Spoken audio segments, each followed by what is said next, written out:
किसी भी स्टेट की तैयारी करने के बारे में अगर आपने सोचा है तो उसको पूरा करने के लिए, उस सपने को पूरा करने के लिए कुछ हार्ड वर्क आपको भी करना पड़ेगा, कुछ हार्ड वर्क हमें भी करना पड़ेगा। तो बेसिक कहाँ से शुरू करें? इस शुरुआत में सबसे बड़ी जो प्रॉब्लम आती है वो प्रॉब्लम ये आती है कि कहाँ से चीज़ें को शुरू किया जाए। कोई कहता है पॉलिटिक्स से शुरू करो, कोई कहता है इकोनॉमिक्स से शुरू करो, कोई कहता है ज्योग्राफी से शुरू करो, कोई कहता है इकोलॉजी इन्वायरमेंट से शुरू करो। तो हम कहाँ से अपने को शुरू करें कि ताकि हम आखिरी जो हमारा रास्ता है सिलेक्शन का, जो हमारा एम है, जो हमारा टारगेट है, हम उसे इजीली अचीव कर सकें और इजीली उसे हम क्रैक कर सकें।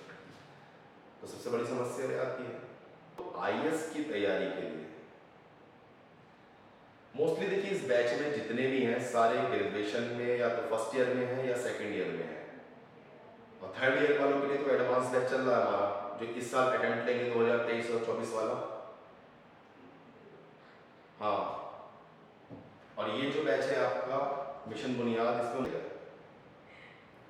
कुछ लोग कहते हैं कि इकोनॉमिक्स से शुरू करिए, कुछ लोग कहते हैं ज्योग्राफी से शुरू करिए, कुछ लोग कहते हैं कि पॉलिटिक्स से शुरू करिए, कुछ लोग कहते हैं कि किसी भी सब्जेक्ट से शुरू करिए। चलिए ये क्वेश्चन क्लियर हो गया कि किसी भी सब्जेक्ट से शुरू करिए। फिर उसके बाद आपके सामने एक सेकंड प्रॉब्लम क्या आती होगी? सबसे सेकंड प्रॉब्लम ये आती होगी कि क्या पढ़ना। चलिए मान लीजिए फॉर एग्जांपल कि मैंने डिसाइड कर लिया कि मुझे ज्योग्राफी से पढ़ना चाहिए। अब ज्योग्राफी में भी कहाँ से पढ़ना चाहिए? ऐसा हम क्या सिरा पकड़े, शुरुआत कहाँ से करें कि जो हमने सपना देखा है, जिस टारगेट को हमने सेट किया है, जिस टारगेट को हम अचीव करना चाहते हैं, उस टारगेट को हम वेरी इजीली और कम स्टेप में स्मार्ट स्टडी के साथ में उसे हम अचीव कर लें। ऐसा हम क्या करें? तो कहाँ से शुरू करें? एनसीईआरटी, कुछ लोग बताएंगे एनसीईआरटी से शुरू करिए, कोई कहेगा कि आप एडवांस बुक को पढ़िए, कोई कहेगा कोचिंग करिए, कोई कहेगा ऑनलाइन क्लास ले लीजिए। अगर आपको सेल्फ तैयारी भी करनी होगी तो कहाँ से हम पढ़ें? अच्छा, तो देखिए एनसीईआरटी जो है वो एनसीईआरटी का ये मतलब नहीं है कि जितना भी क्वेश्चन पेपर आएगा आपका आईएएस का या पीसीएस का वो आपका एनसीईआरटी से आएगा, ऐसा कुछ भी नहीं है। देखिए हर टेस्ट की, हर एग्जाम का एक फ्लेवर होता है, हर एग्जाम का एक डिमांड होती है। जैसे आपको मैं एग्जांपल देता हूं, अगर हम बात करें आपके हाई स्कूल के एग्जाम की, तो हाई स्कूल के एग्जाम की क्या डिमांड्स होगी, क्या नेचर होगा क्वेश्चंस का?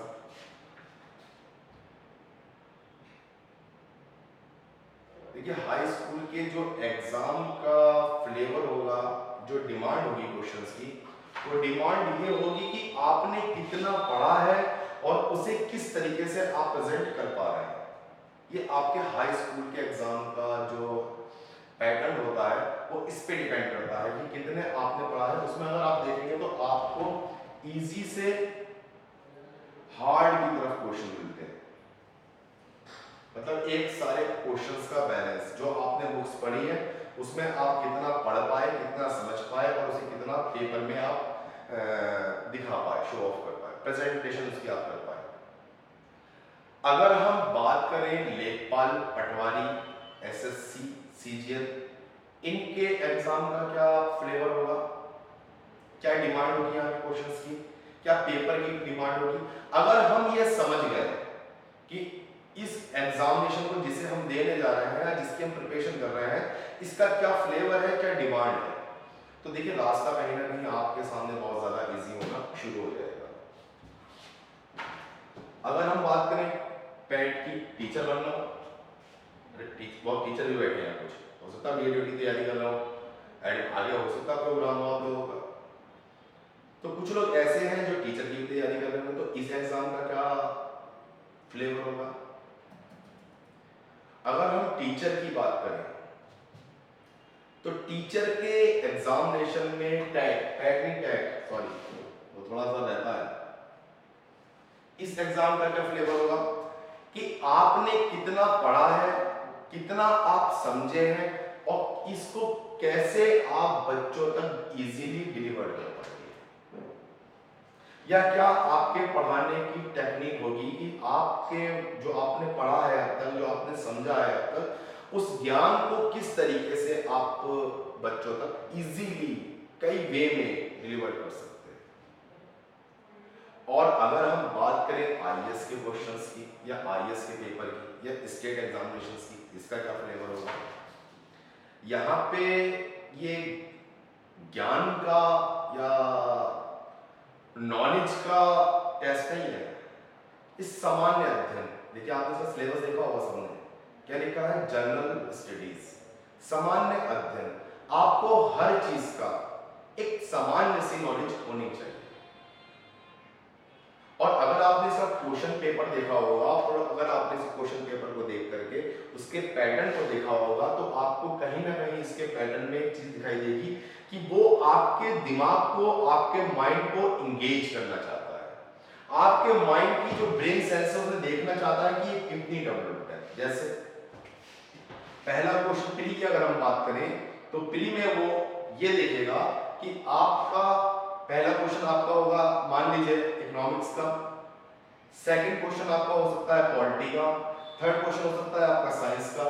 तो हर मिनट में आपको अपने माइंड को शिफ्ट करना पड़ रहा है एक क्वेश्चन से दूसरे क्वेश्चन पे, एक सब्जेक्ट से दूसरे सब्जेक्ट के ऊपर। तो यहाँ पे वो चेक क्या करना चाह रहा है कि आपके माइंड में डिसीजन लेने की कितनी कैपेसिटी है। और प्री के आप जानते होंगे कि प्री के मार्क्स कभी जुड़ते नहीं है एग्जाम में, ये एक सिर्फ आपका स्क्रीनिंग टेस्ट है। अगर इसे क्वालिफाई कर पाए तब आप उसकी मेन फाइट में आते हैं। मेन फाइट का मतलब मेंस के एग्जाम में। तो मेंस के एग्जाम में भी आपने देखा होगा कि जीएस के 4 पेपर होते हैं, GS paper 1, GS paper 2, GS paper 3, GS paper 4। अब इसमें भी बहुत सारे ग्रुप्स होते हैं सब्जेक्ट्स के, कई सब्जेक्ट्स के। तो वो आपसे 3 घंटे के अंदर टाइम होता है मैक्सिमम, वो 3 घंटे होता है। उस 3 घंटे के अंदर लगभग आपके 6 या 7 सब्जेक्ट को ट्राई कराना चाहता है, आपसे लिखवाना चाहता है, और वो चाहता है कि जो उसके माइंड में था उसके अकॉर्डिंग वो क्वेश्चन को डिजाइन करता है। तो यहां भी कहीं ना कहीं आपके ब्रेन की वो एक्सरसाइज कराता है। ऐसा क्यों कराता होगा? इसके पीछे क्या रीजन होगा? देखिए, इसके पीछे जो बेसिक रीजन होगा वो ये होगा कि आपको कल को आईएएस बनने के बाद एक डॉक्टर को भी डील करना है, एक इंजीनियर को भी डील करना है, एक साइंटिस्ट को भी डील करना है, एक पॉलिटिशियन को भी डील करना है। और समाज में आईएएस का मतलब ऑफिसर तो है, लेकिन सबसे बड़ा नौकर, जिले का सबसे बड़ा नौकर आपके डीएम साहब, अगर सही भाषा में हम लोग बात करें तो आपको हर किसी व्यक्ति को डील करना पड़ेगा।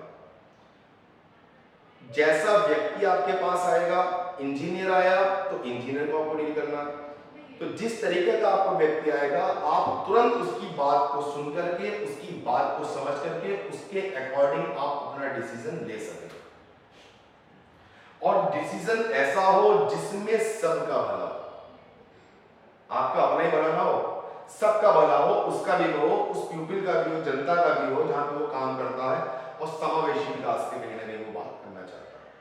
तो आईएएस के एग्जाम का बेसिक डिमांड क्या देखा आपने कि डिसीजन लेने की आपकी क्षमता, डिसीजन लेने की आपकी कैपेसिटी कितनी स्ट्रांग है, वो ये देखना चाहता है, सामान्य सी बात। तो मिशन बुनियाद में सबसे पहली जो आपकी समस्या है कि क्या पढ़ा जाए, कैसे पढ़ा जाए। देखिए, होता क्या है कि जब हम कहीं एडवांस कोचिंगों में जाते हैं, बहुत सी आपको एडवांस कोचिंग है आपके अंदर, तो उसमें क्या होता है कि वो पहले ये कह देते हैं कि हम ये मान के चल रहे हैं कि आपका बेस स्ट्रांग है। और बेस का मतलब एनसीईआरटीज नहीं होता कभी भी। एनसीईआरटीज आपको उस लेवल पे सोचने के लिए, आपका थिंकिंग प्रोसेस, थॉट प्रोसेस को स्ट्रॉन्ग करने में कहीं ना कहीं हेल्प करती है। लोग कहते हैं द हिंदू पढ़ना चाहिए द हिंदू, लेकिन द हिंदू को पढ़ने के पीछे क्या एक आईएएस का सेंस हो सकता है, आईएएस बनने के बाद का सेंस अलग होगा। अभी प्रिपरेशन के टाइम में आपका द हिंदू को पढ़ने का सेंस ऑफ लेवल अलग होगा। द हिंदू को पढ़ने का क्या आपका हो सकता है सेंस अभी के टाइम पे अगर हम देखें तो हम किस तरीके से, तो देखिए द हिंदू को पढ़ने से बहुत सारी चीजें आपको मिलती हैं, और मैं ये भी नहीं कह रहा कि द हिंदू पढ़ना कंपलसरी है, बहुत सारे ऑप्शंस आजकल के टाइम पे हैं। हाँ हाँ, तो यहां मिशन बुनियाद में हम लोग इस पे डिसाइड करेंगे कि हम आपकी किस तरीके से बेस को स्ट्रॉन्ग करें। तो एक साल हम लोग आपके साथ में, मैं और मेरी टीम सारी आवेग एजुकेशन की, हम लोग आपकी कहीं ना कहीं बेस तैयार करेंगे। बेस तैयार करने से क्या फायदा होगा, कहते हैं कि जिन मकानों की बेस स्ट्रांग होती है, जिनकी नींव मजबूत होती है, बिल्डिंगें वही खड़ी कर रहे थे, और जिनके आधार कमजोर हुआ करते हैं ना, तो अक्सर छोटी सी आंधियों में और छोटे से हवा के झोंके में वो गिर जाया करते हैं। समझे नहीं? तो हमें कहीं ना कहीं अपनी बेस स्ट्रांग करनी है।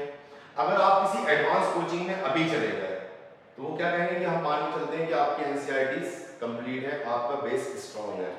अगर ये भी नहीं कहते तो बहुत से लोग कह देते हैं कि हम आपका बेस स्ट्रांग कराएंगे। ये संभव ही नहीं है, ये असंभव है कि एक साल के अंदर या 2 साल के अंदर आपका बेस स्ट्रांग करा दे और आपको एडवांस लेवल में ले जाए। जब तक आपको जीडीपी ही नहीं पता तो फिर कैसे समझोगे कि एलएनपी और जीडीपी और फिर जीपीए में क्या डिफरेंस होगा? तो पहले ये क्लियर करना होगा ना। तो आपका और हमारा साथ कहीं ना कहीं 8 महीने का लगेगा, 8 से 9 महीने के आसपास का, जिसमें हम आपके साथ में एनसीईआरटी प्लस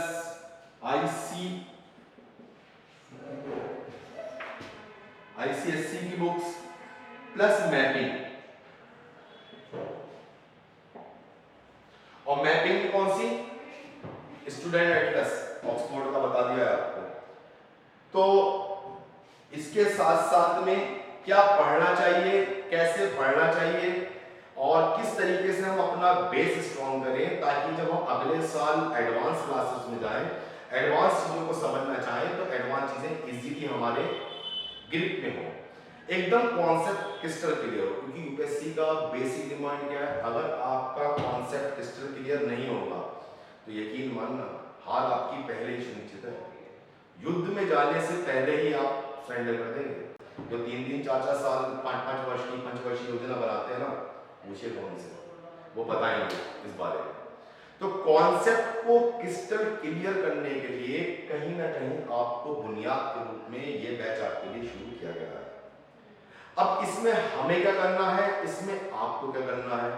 हम आपको कॉन्सेप्ट देंगे, फैक्ट देंगे, इसके साथ साथ में आपको घर जा करके जितने भी लास्ट ईयर के क्वेश्चंस हैं एनसीईआरटी के या जहां से भी आईसीएससी बुक्स के, और कुछ आपको क्लास से भी एक्सरसाइज मिलेगी, और क्लास में भी हम आपकी आंसर राइटिंग को जो है डेवलप कराएंगे, ये आपको करना होगा।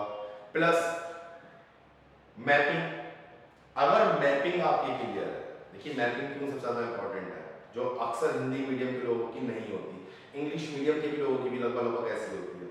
अगर आपको मैप क्लियर है और कहीं भी कोई घटना होती है तो आप उसे इजीली ट्रैक कर लेंगे। आपको पता होगा कि यहाँ पे कौन सा पहाड़ है, यहाँ कौन सी रिवर है, क्या सॉइल है, यहाँ पे किस तरीके से अटैक किया गया होगा, कौन कौन सा क्षेत्र है यहाँ पे, और हर चीज के बारे में आपको इंफॉर्मेशन कहीं ना कहीं होगी।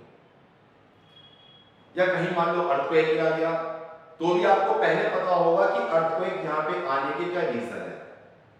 तो इससे क्या होगा कि जीएस की जो भी चीजें हैं, जीएस का जो भी कंटेंट है, वो आप इजीली अपने ग्रिप में आपके आ जाएगा। तो मैपिंग भी आपको कराई जाएगी। Mapping is very important part of UPSC, जो लोग इसे निगलेक्ट करते हैं। ठीक,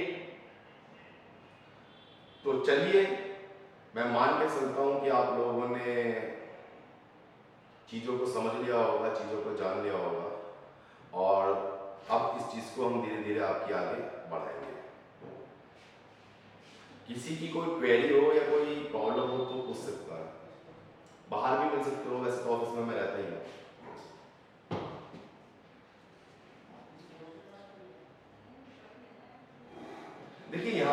बेसिक मतलब आपको एनसीईआरटी पढ़ाना नहीं है।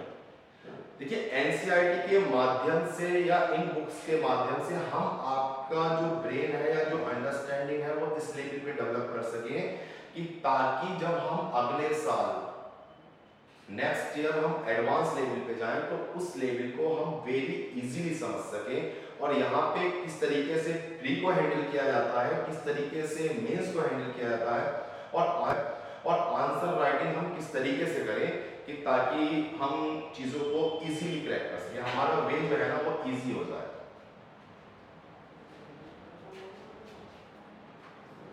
चलिए फिर मिलते हैं आपसे और कल से क्लास आपकी टाइमिंग तो आपको बताया 8 से 10 का कराते हैं, ठीक है।